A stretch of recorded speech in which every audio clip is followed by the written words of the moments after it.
The government shutdown was the employee lockout.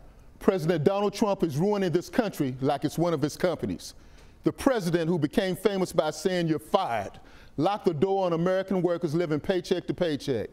Meanwhile, other government workers were told to work without pay. I never heard of anything like that. Wait a minute. I have, but that's a different commentary. Our economy is based on hard work and thrift, not lockouts and false patriotism by forcing single parents not to have money to pay for groceries.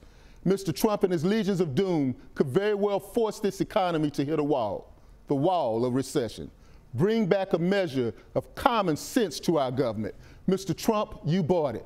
You didn't own it, but we paid for it. I'm Ed Gray, and this is my voice, my opinion.